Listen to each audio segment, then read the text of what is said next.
मैं पिछले बहुत लंबे टाइम से आप सभी को क्राइम की वीडियोस बताता आ रहा हूं, हॉरर वीडियोस दिखाता आ रहा हूं और वो 100% सच होती हैं, आपको भी पता है। और जो वीडियोस को देखकर उनसे कुछ सीख लेते हैं वो लोग आज के टाइम पर पूरी दुनिया में सेफ हैं। मैंने आपको बहुत बार बताया है कि आपको किस तरह के लोगों से दूरी बनाकर रखनी चाहिए, किस तरह के यार दोस्त आपके होने चाहिए, किस तरह का सर्कल आपको बनाना चाहिए। लेकिन तब क्या होगा कि आप यार दोस्त अच्छे बनाएं और आप उनके ऊपर बहुत ज्यादा विश्वास भी कर लें और वही यार दोस्त एंड में आकर आपको इतना बड़ा धोखा दे दें कि आप उसका पछतावा तक नहीं कर सकते। जी हां, आज का जो केस मैं आपको बताने वाला हूं उसमें जो सच्चाई निकल कर आई वो उम्मीदों से बहुत ज्यादा परे थी। सब कुछ बताऊंगा आपको इस केस के बारे में, लेकिन उससे पहले मेरा नाम है विकी और आप देख रहे हैं मिस्टीरियस दुनिया का एक और बहुत ही कमाल का एपिसोड। आप प्लीज इस वीडियो को एक लाइक कर दें और कमेंट्स में पिक में लिख दें ताकि कल की वीडियो में मैं आपको शाउट आउट दे दूं।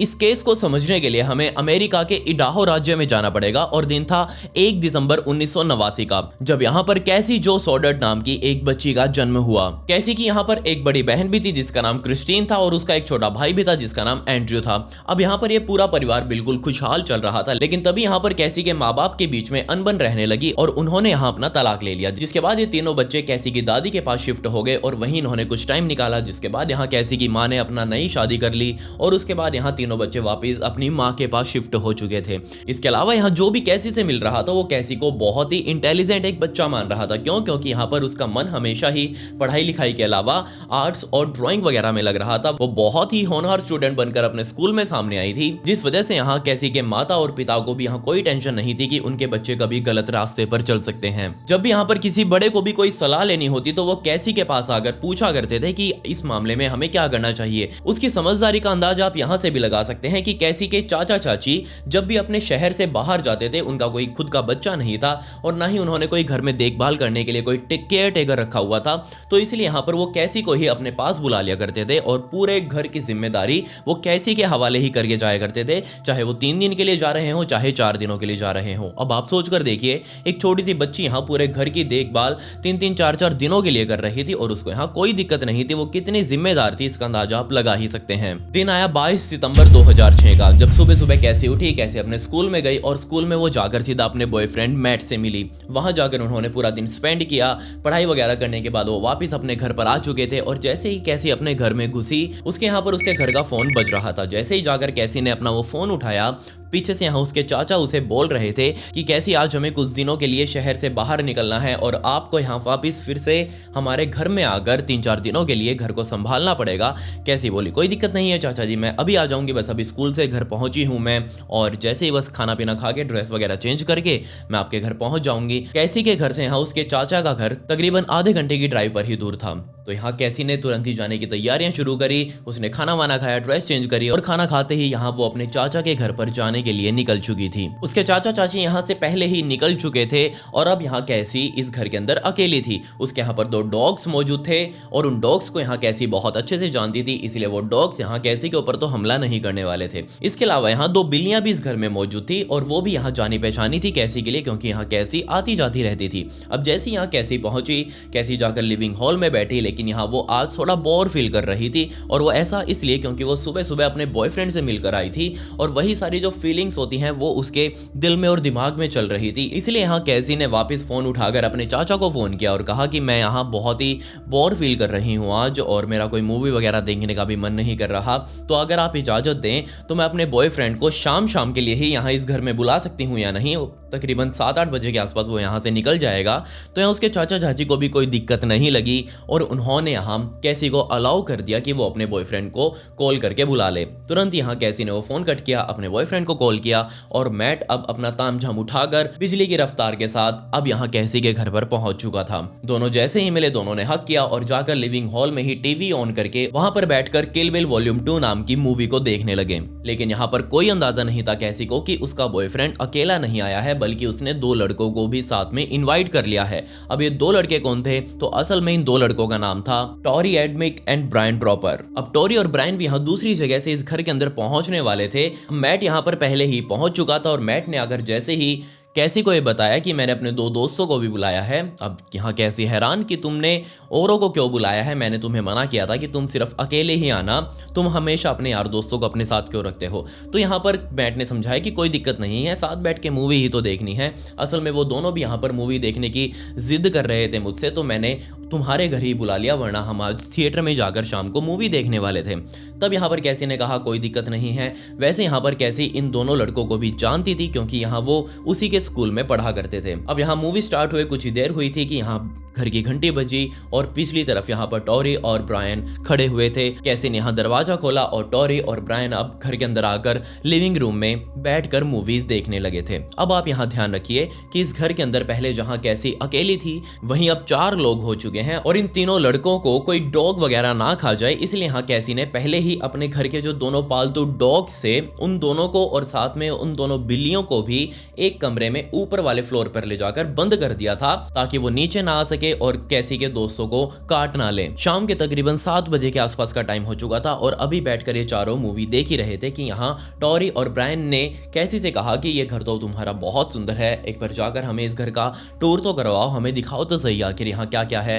तब यहाँ कैसी को कोई दिक्कत नहीं हुई, ये चारों वहां से उठे और एक एक कमरा ले जाकर यहाँ कैसी अब टॉरी और ब्रायन को दिखा रही थी। पूरा घर दिखा दिया। अब पूरा घर देखते ही नियम के हिसाब से तो इनको जाकर वापस वो मूवी को कंटिन्यू करना चाहिए था, लेकिन नहीं। यहाँ पर टॉरी और ब्रायन ने कैसी और मैट से कहा कि हम तो जा रहे हैं, हमें दूसरी मूवी देखनी है और हम सीधा जाकर अब यहाँ थिएटर में ही वो मूवी लगवाएंगे और वहीं बैठकर देखेंगे, हमें इस मूवी में मजा नहीं आ रहा। अब टॉरी और ब्रायन तो इस घर से बाहर निकल चुके थे कैसी और मैट के सामने ही, और पीछे यहाँ पर कैसी और मैट अब इस घर के अंदर अकेले बच चुके थे। लेकिन जैसे ही वो टॉरी और ब्रायन इस घर से बाहर निकले, इस घर के अंदर बहुत अजीब अजीब चीजें होने लगी। जी हाँ, मैट और कैसी आराम से लिविंग हॉल में सोफा के ऊपर बैठकर वो मूवी देख रहे थे अपना। तभी यहाँ पर उनके घर की लाइट्स जो थी वो अपने आप बंद होने लगी, अपने आप चालू होने लगी। अजीब अजीब आवाजें यहाँ उनको दीवारों से आ रही थी, जिसे सुनकर यहाँ कैसी और मैट बहुत ज्यादा डर चुके थे। असल में यहाँ इस घर के अंदर एक बेसमेंट भी नीचे मौजूद थी और उस बेसमेंट के अंदर ही इस पूरे घर के जो लाइट्स का पावर सर्किट होता है, जो मेन बोर्ड होता है, वो बेसमेंट में ही लगा हुआ था। अब दोनों यहाँ पर ये बच्चे यानी कि मैट और कैसी इतना ज्यादा डर चुके थे कि यहाँ उन दोनों में से किसी की हिम्मत नहीं हुई कि वो इस घर में नीचे बेसमेंट में जाकर चेक कर सके कि आखिर कोई एमसीबी वगैरह तो नहीं स्ट्रिप हो गई या फिर यहाँ पर कोई शॉर्ट सर्किट तो नहीं हो गया। जो भी दिक्कत है वो नीचे जाकर उसको ठीक कर सकते थे, लेकिन यहाँ उन दोनों में से किसी की हिम्मत नहीं हुई कि वो नीचे जाकर उसको छेड़छाड़ कर सके। नीचे लिविंग हॉल में बैठकर यहाँ वो इंतजार कर रहे थे सब कुछ ठीक होने का, और ऊपर यहाँ जो उनके डॉग्स एक कमरे के अंदर बंद थे उन्होंने भी अब यहाँ भौंकना शुरू कर दिया था, क्योंकि यहाँ उनको कोई आवाजें आ रही थी। वो बहुत अजीब तरह से ग्राउलिंग कर रहे थे। सब कुछ यहाँ डरा डरा महसूस हो रहा था उनको भी यहाँ, और नीचे बैठे कैसी और मैट को भी। तभी यहाँ पर मैट ने सोचा कि क्यों ना वो अपनी माँ को फ़ोन कर ले और कह दे कि वो आज रात को यहाँ कैसी के पास ही रुकेगा, क्योंकि यहाँ पर कैसी बहुत ज़्यादा डरा हुआ फील कर रही है। मैट ने अपनी माँ को फ़ोन किया और कहा कि कैसी बहुत ज़्यादा डरा हुआ फील कर रही है। मैट की माँ को कैसी का पता था कि वो एक बहुत ही ज़्यादा रिस्पॉन्सिबल बच्ची है, इसलिए यहाँ पर मैट की माँ को उस टाइम पर हाँ कह देना चाहिए था, लेकिन नहीं। मैट की माँ ने यहाँ मैट को समझाया कि कोई ज़रूरत नहीं है वहाँ पर तुम्हें रुकने की, अगर तुम्हें ज़्यादा ही उसकी पड़ी है तो तुम उसको साथ अपने यहाँ घर लेकर आ सकते हो, लेकिन तुम्हें वहाँ अकेले नहीं रुकना उसके साथ। अगर तुमने यहाँ पर रुकने का फैसला किया तो मैं तुम्हें अभी आकर वापस वहाँ से उठाकर ले जाऊंगी। तब यहाँ पर मैट ने कहा ओके मम्मी, कोई दिक्कत नहीं है, आपको अगर लेकर जाना है तो आप ले जाओ मुझे आकर। ये बात कहकर मैट ने फोन रख दिया और बाद में कैसी को बताया कि उसकी माँ उसे यहाँ नहीं रुकने दे रही है। तब यहाँ पर कैसी ने कहा कि कोई दिक्कत नहीं है, तुम्हें जाना हो तो तुम चले जाओ।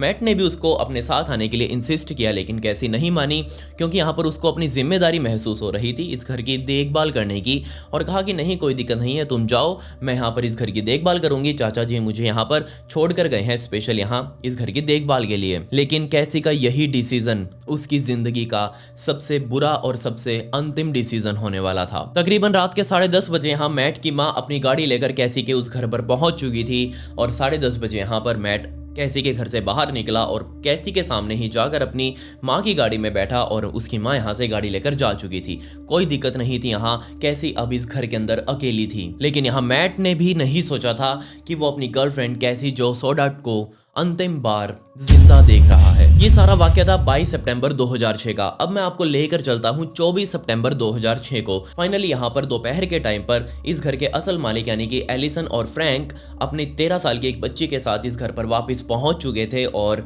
एलिसन और फ्रैंक अपनी गाड़ी को पार्क कर रहे थे, जबकि उनकी बच्ची यहाँ से गाड़ी से बाहर निकली और वो पहले जाकर इस घर के दरवाजे को खटखटाने लगी।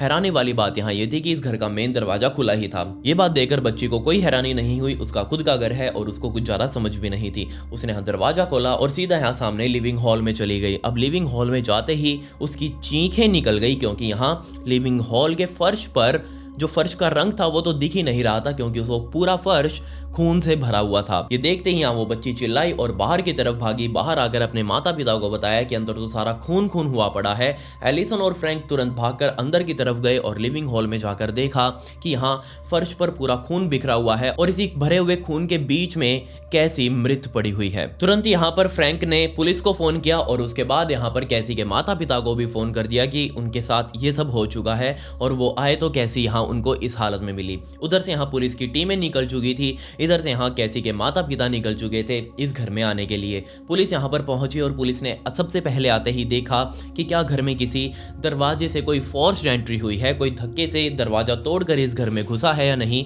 सबसे पहला स्टेप यही होता है किसी भी विक्टिम और उसके कल्प्रिट को जानने के लिए। लेकिन यहाँ सारे दरवाजे चेक करने के बाद पुलिस वालों को लगा कि नहीं, यहाँ इस घर के अंदर कोई भी फोर्स एंट्री नहीं हुई है। मतलब यहाँ पर जो भी कैसी का हत्यारा था उसको कैसी जानती थी और कैसी नहीं यहाँ पर उसको अंदर आने दिया होगा। इसके अलावा पुलिस ने इस घर के पूरे सामान को जांचा, जबकि यहाँ पूरा सामान मौजूद था। मतलब कि यहाँ से कोई भी चोरी नहीं हुआ था और चोरी वाला मोटिव भी अब यहाँ पुलिस रूल्ड आउट कर चुकी थी कि कोई चोरी करने आया था और यहाँ कैसी ने उसको देख लिया होगा और मजबूरन यहाँ पर उस चोर ने कैसी की हत्या कर दी। ये वाला मोटिव भी अब रूल्ड आउट हो चुका था। तो अब यहाँ पर मेरा आपसे सवाल है कि आप अपनी थ्योरी लगाइए, आखिर यहाँ पर क्या हुआ होगा कैसी के साथ। वैसे तो मैं आपको बताऊंगा ही आगे, लेकिन यहाँ पर आप अपना सोच कर देखिए कि कैसी के साथ क्या हुआ होगा, क्योंकि 22 सितंबर 2006 की रात को 10:30 बजे तक भी यहाँ कैसी एकदम ओके थी। उसने यहाँ मैट को बाय बाय किया था। तो उसके बाद यहाँ कैसी के साथ क्या हुआ। खैर यहाँ पर पुलिस ने 24 सितंबर 2006 को शाम के टाइम पर यहाँ कैसी की बॉडी को वहां से उठाया और ऑटोप्सी के लिए सीधा ही वहीं के एक लोकल हॉस्पिटल में भेज दिया, जबकि यहाँ बाकी पुलिस की टीमें आस पड़ोस में और यहाँ कैसी के माँ बाप से पूछताछ कर रही थी कि आखिर यहाँ क्या हुआ होगा। पूछताछ में यहाँ कैसी के माँ बाप और एलिसन और फ्रैंक ने बताया कि नहीं, कैसी का किसी के साथ कोई दुश्मनी नहीं थी। वो तो यहाँ बहुत ही सिंसियर बच्ची रही है, हमेशा से ही बहुत ज़्यादा रिस्पॉन्सिबल रही है। अब इतनी ज़्यादा रिस्पॉन्सिबल है कि हम अपना पूरा घर उसके हवाले करके चले जाते हैं और आज से पहले भी हम कई बार करके गए हुए हैं, लेकिन आज ही ऐसा कुछ हुआ है। और अगर यहाँ पर कैसी को थोड़ी सी भी भनक होती इस बात की तो वो हमें फ़ोन करके ज़रूर बता देती। इसके अलावा यहाँ पर पुलिस वालों ने तुरंत ही उन डॉग्स को भी उस रूम से बाहर निकाला जो कि पिछले 2 दिनों से यहाँ इस घर के ऊपर वाले फ्लोर में कमरे के अंदर बंद थे। अब जैसे डॉग्स को बाहर निकाला वो बहुत ज़्यादा भूखे थे, इधर उधर खाने के लिए ढूंढ रहे थे। मतलब यहाँ पुलिस वाले और सभी परिवार वाले समझ चुके थे कि इनको काफ़ी लंबे टाइम से खाना नहीं दिया गया है, जिसका साफ मतलब ये था कि कैसी यहाँ पर इस घर में लंबे टाइम से मृत पड़ी हुई है। अगर वो जिंदा होती तो अपने जाकर डॉग्स को भी खोलती और यहाँ उन्हें खाना भी देती, लेकिन ऐसा नहीं था। दूसरा मतलब यहाँ पर इन डॉग्स को देखकर इस कमरे में पुलिस वाले समझ चुके थे कि जरूर कैसी नहीं इन डॉग्स को इस घर के अंदर बंद किया होगा, इस कमरे में बंद किया होगा, ताकि वो अपने किसी नॉन व्यक्ति को घर के अंदर बुला सके और ये डॉग्स उस नॉन व्यक्ति को काटे नहीं। पुलिस वालों को अब थोड़ी थोड़ी चीजें समझ में तो आ रही थी। खैर अब यहाँ पर पुलिस वालों के पास ऑटोप्सी रिपोर्ट आ चुकी थी और इस ऑटोप्सी रिपोर्ट में साफ साफ लिखा हुआ था कि कैसी के शरीर पर 32 बार चाकुओं से हमला किया गया है और ये सारे हमले उसके मुंह से नीचे और हिप से ऊपर ही, यहाँ मतलब कि इस टॉर्सो में यानी कि धड़ के ऊपर किए गए हैं। और हद तो तब हो गई जब मैं आपको बताऊं कि वो जो चाकू यहाँ मारे गए थे वो आर पार हो चुके थे बेचारी कैसी के शरीर से। जी हाँ, कोई लंबा चाकू था, 6 इंच से बड़ा था, जो कि मारने पर सीधा आर पार हो रहा था। और जैसे ये चाकू कैसी को लगे उसका लीवर, उसका पेट, उसका हार्ट, उसके लंग्स, उसकी किडनी तक यहाँ पर पूरी तरह से डैमेज हो चुकी थी। इन शॉर्ट अगर मैं आपको आसान भाषा में कहूं तो यहाँ उसकी छाती की पूरी जाली बन चुकी थी, क्योंकि यहाँ उसमें बड़े बड़े छेद हो चुके थे और उसमें हम आर पार देख सकते थे। अब आप सोच सकते हैं कि यहाँ कैसी के ऊपर उस टाइम पर क्या बीती होगी। लेकिन अब सवाल यह है कि कैसी के साथ ये सब कुछ किया किसने कौन यहाँ पर एक कैसी को इतनी बेरहमी से मार सकता था। तुरंत यहाँ पर पुलिस वालों ने मैट को झपा और मैट को झपते ही इंटेरोगेशन के लिए लेकर आए, क्योंकि अब यहाँ पर मैट ही था जो कि कैसी के साथ अंतिम बार मिला था और जिसने कैसी को अंतिम बार जिंदा देखा था। अब मैट को झपते ही उसे इंटेरोगेशन की गई, लेकिन यहाँ पर जल्दी ही मैट को इस केस से बाहर निकाल दिया गया, क्योंकि यहाँ पर मैट बहुत ज्यादा कोऑपरेटिव था। वो उस रात का पूरा सच यहाँ पर पुलिस वालों को बताने के लिए तैयार था। उसने सब कुछ बताया भी कि कैसे वो शाम के टाइम पर कैसी के पास पहुंच गया था और उसके बाद उसने अपने दो दोस्त टॉरी और ब्रायन को भी यहाँ कैसी के घर में बुला लिया था। लेकिन टॉरी और ब्रायन पहले ही इस घर से बाहर निकल चुके थे, लेकिन जैसे वो बाहर निकले थे उसके बाद से ही इस घर के अंदर अजीब अजीब चीज़ें होनी शुरू हो चुकी थी। यहाँ लाइट्स अपने आप बंद हो रही थी, अजीब अजीब आवाज़ें आ रही थी बेसमेंट से और हम बहुत ज़्यादा डर गए थे। और इस डर के मारे ही मैंने अपनी माँ को फ़ोन किया था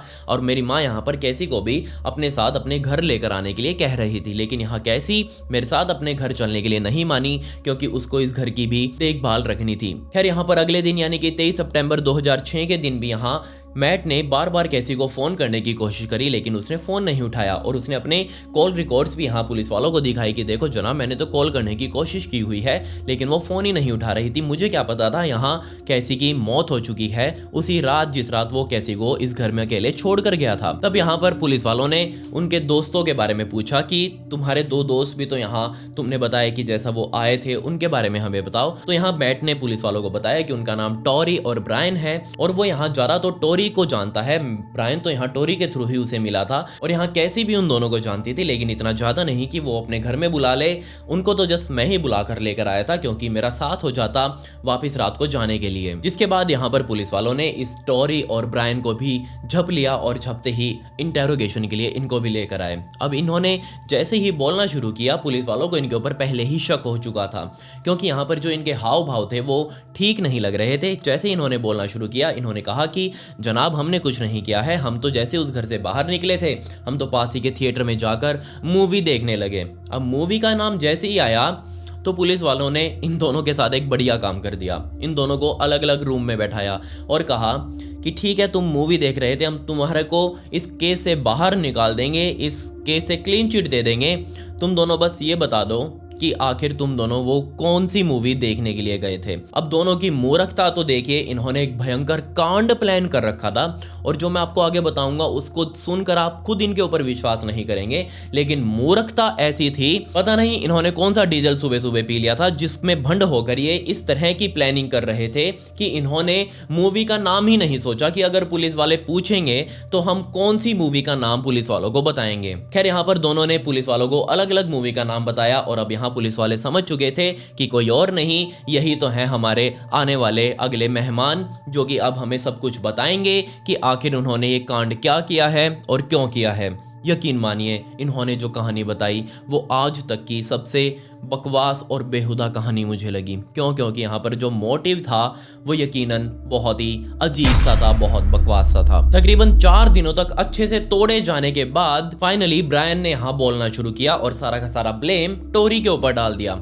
उसने कहा कि हम जैसे ही यहाँ कैसी के घर पर पहुंचे, वहां मैट उनके साथ पहले ही बैठा हुआ था। अब यहाँ पर बीच मूवी में ही हमने कैसी के सामने जिद रखी थी कि वो अपना घर यहाँ हमें दिखाए और कैसी ने हमें अपना घर दिखाना शुरू किया। फाइनली यहाँ पर एंड में वो हमें नीचे बेसमेंट में भी लेकर गई और बेसमेंट को दिखाने लगी। और जब हम बेसमेंट को देख रहे थे तब हमने चुपके से बेसमेंट का जो पीछे वाला दरवाजा था वो हमने खोल दिया था और बदकिस्मती से यहाँ बेसमेंट का पीछे वाला दरवाजा बाहर के गार्डन से कनेक्टेड था। अगर ये दरवाजा खुल जाता तो कोई भी व्यक्ति गार्डन के थ्रू इस बेसमेंट में आ सकता था और बेसमेंट के थ्रू ऊपर जाकर इस घर में एंटर हो सकता था। तो असल में यहाँ पर जब ये टोरी और ब्रायन बहाना लेकर निकले थे कि हम दूसरी मूवी देखने जा रहे हैं, हमें इसमें मजा नहीं आ रहा, तब उन्होंने ये किया कि वो इस घर से बाहर निकले। कैसी ने अपने घर का मेन दरवाजा अंदर से बंद कर लिया और ये दोनों वापस अपनी गाड़ी में गए। वहां जाकर इन्होंने अपनी ड्रेस चेंज करी, काले रंग की इन्होंने ड्रेस डाल ली, व्हाइट मास्क इन्होंने डाल लिया और पीछे से जाकर वो वापस उस गार्डन से नीचे होते हुए बेसमेंट में आ चुके थे और उस बेसमेंट में बैठकर वो अब इस इलेक्ट्रिक बोर्ड के साथ छेड़खानी करने लगे, क्योंकि उन्हें पता था कि ऊपर बैठे वो दोनों लोग डर जाएंगे बहुत ज़्यादा इस चीज़ से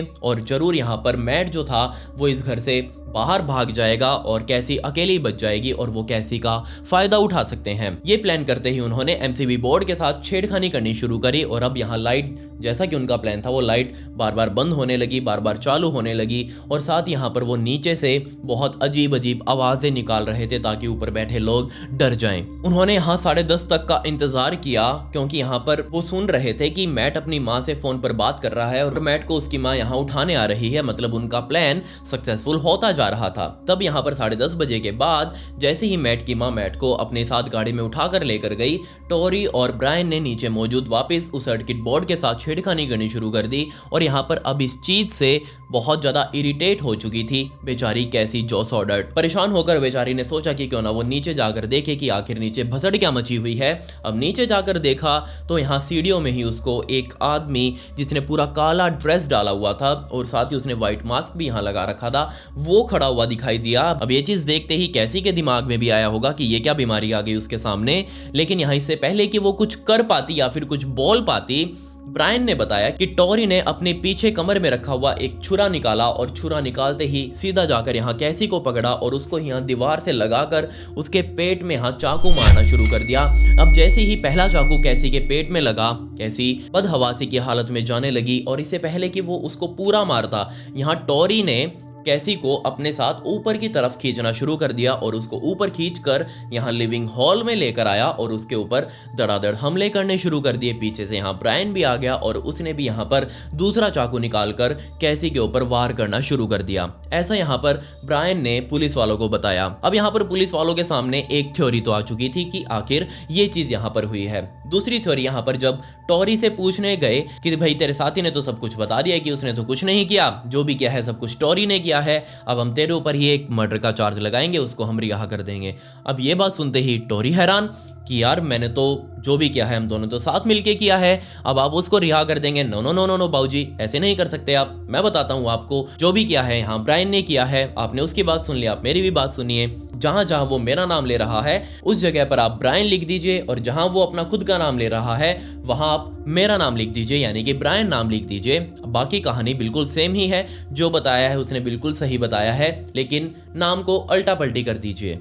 अब ये चीज सुनते ही पुलिस वाले भी हैरान कि एक यहाँ पर दूसरे दोस्त को फंसा रहा है, दूसरे वाला पहले को फंसा रहा है, लेकिन यहाँ पर पुलिस वालों को पता था कि इनके मुंह से असल सच कैसे निकाला जा सकता है। दोबारा यहाँ पर पुलिस वालों ने इनकी अच्छे से सेवा करनी शुरू करी और जी लगाकर सेवा करने के बाद यहाँ पर फाइनली ब्रायन एक बार फिर से मुंह खोलता है और उसने मुंह खोलकर पुलिस को बताया कि जनाब आप हमें एक बार बाहर अपने साथ लेकर चलिए और मैं आपको बताता हूं कि हमने असल में मर्डर वेपन और कुछ प्रूफ्स कहां पर छुपाए हैं। ब्रायन के साथ पुलिस वालों की एक टीम यहां ब्लैक रॉक कैनियन वाले इलाके में गई और वहां जाकर ब्रायन ने मिट्टी को खोदकर बहुत सारे प्रूफ्स पुलिस वालों को दिए। इन सबूतों में यहाँ पर 2 मास्क शामिल थे जिनके ऊपर बहुत सारा खून लगा हुआ था, ब्लैक ड्रेस शामिल थी जो कि यहाँ इन्होंने कांड करते टाइम पहनी थी। इसके अलावा यहाँ पर 4 छुरे यहाँ पर पुलिस को मिले। छुरों के अलावा यहाँ बेल्ट कुछ पुलिस वालों को मिली और सबसे जो ज्यादा हैरान कर देने वाला सबूत था वो थी एक वीडियो टेप।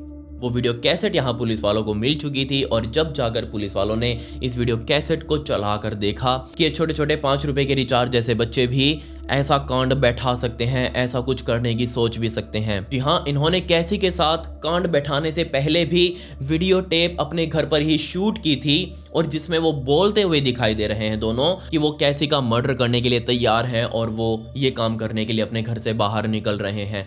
और वो काम करने के बाद भी यहाँ गाड़ी में बैठकर भी इन दोनों ने वो वीडियो शूट करी कि उन्होंने कैसी को मार दिया है और वो अपने इस मिशन में सफल हो चुके हैं।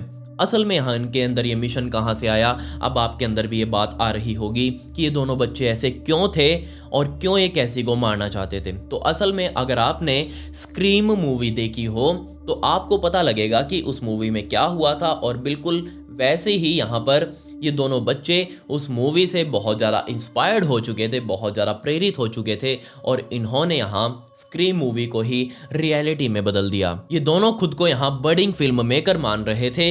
इनका सपना था यहाँ पर को एक रियलिटी फिल्म को शूट करें, लेकिन यहाँ मेरे ख्याल से किसी फिल्म के अंदर इस तरह से कांड तो नहीं बैठाया जाता, किसी की सच में जान तो नहीं ली जाती। एक्सीडेंट हो तो बात अलग है, किसी की जान ले रहे हैं और बाद में उस चीज को शूट कर रहे हैं। ये कैसी फिल्म थी? जब इनके घर की तलाशी ली गई तो पुलिस वालों को यहाँ एक डायरी भी मिली और उस डायरी के अंदर इनके ही क्लास में पढ़ने वाले कुछ बच्चों के नाम लिखे हुए थे और उन नामों में यहाँ कैसी जो सॉर्डर्ट भी लिखा हुआ था। और ये वो नाम थे जिनकी जिंदगी को ये दोनों मिलकर खत्म करना चाहते थे। ये अब कैसी के हाथ धोकर पीछे पड़ चुके थे कि इनको कैसी के साथ बस मौका लगना चाहिए, बस कैसी इनको अकेली मिलनी चाहिए। जो फुटेज अभी आप अपनी स्क्रीन पर देख रहे हैं ये बिल्कुल उसी दिन की फुटेज है जिस दिन यहाँ कैसी को मारा गया था। और कैसी उस दिन जैसे ही सुबह सुबह स्कूल गई थी, यहाँ ये दोनों स्कूल में कैमरा लेकर पहुंच चुके थे, कैसी को फिल्मा रहे थे। और आप खुद देखिए कि यहाँ कैसी अपने लॉकर के पास खड़ी है और उसको पता ही नहीं है कि आज उसकी मौत का कारण बनने वाले हैं दोनों लड़के जिनके साथ वो हाय हेलो भी कर रही है। खैर यहाँ जैसे ही कैसी स्कूल से घर गई, वो घर जाते ही अपने चाचा के घर चली गई थी और उसके बाद जो हुआ वो आपके सामने ही था। दोनों को यहाँ पर कोर्ट में पेश किया गया, लेकिन इनका ट्रायल जो था वो मई और अप्रैल 2007 में अलग अलग शुरू किया गया। ये केस वहाँ की कोर्ट में रेयरेस्ट ऑफ रेयर माना गया, इसलिए यहाँ पर उस टाइम पर ये दोनों नाबालिग थे, लेकिन इनको फिर भी एक अडल्ट की तरह ही ट्रीट किया गया और कोर्ट ने जल्दी ही निर्णय सुनाते हुए इन दोनों को लाइफ इम्प्रिजनमेंट की सजा सुना दी गई, जिसका मतलब ये उम्र भर जेल में रहेंगे, ना ही इनको पैरोल मिलेगी ना ही जमानत मिलेगी, अंतिम सांस तक ये जेल में सड़कर ही मर जाएंगे। टॉरी तो आज तक भी यहाँ अपनी इस सजा को अपील करता आया है। ये आज भी इडाहो की एक जेल में बंद हैं दोनों ही, लेकिन यहाँ टॉरी को तो विश्वास ही नहीं हो रहा कि उसको ऐसी सजा मिल गई है। लेकिन यहाँ क्योंकि उसके खिलाफ बहुत ज़्यादा सबूत पुलिस वालों के पास और कोर्ट में मिले हैं तो कोई दिक्कत नहीं है, उसकी सज़ा को कभी भी कम नहीं किया जाएगा, कभी भी अपील जो उसकी लगाई गई है वो मान्य नहीं की जाएगी, हमेशा उसको खारिज कर दिया जाता है। आज भी खारिज होती रही है, कोई दिक्कत नहीं है, वो कभी बाहर नहीं आ सकते। लेकिन आप सोच कर देखिए 18 साल से भी कम के 2 बच्चे कैसे यहाँ पर अपने माइंड में मेंटालिटी ले आते हैं कि वो परफेक्ट क्राइम करेंगे, लोगों को मारेंगे। हलवा नहीं है, किसी को चोट भी पहुंचाना मारना तो दूर की बात है। खैर यहाँ पर बेचारी कैसी, जिसका कोई यहाँ पर कसूर ही नहीं था, उसने तो जस्ट अपने दोस्तों के ऊपर विश्वास किया था, लेकिन वो विश्वासघात उसके लिए जानलेवा भी बन गया जो कि उसके दोस्तों ने किया। खैर आपको इसके बारे में क्या कहना है? क्या आपके किसी दोस्त ने आपके साथ कभी कोई विश्वासघात किया है या फिर कोई बड़ा कांड आपके साथ किया है? तो उसके बारे में मुझसे जरूर जिक्र करें, या फिर मेरे इंस्टाग्राम पर आकर आप मुझसे डिस्कस कर सकते हैं। ये मेरी इंस्टाग्राम आईडी है, इसका लिंक आपको डिस्क्रिप्शन में भी मिल जाएगा। ऐसी ही स्टोरीज मैं वहाँ भी डालता हूँ, तो प्लीज़ आप मुझे वहाँ फॉलो जरूर कर लें। खैर पिछली वीडियो का shout out RK Bro Rakesh को and comment pick me to get a shout out in next video. मिलते हैं अगली वीडियो में। ये वीडियो देखने के लिए धन्यवाद।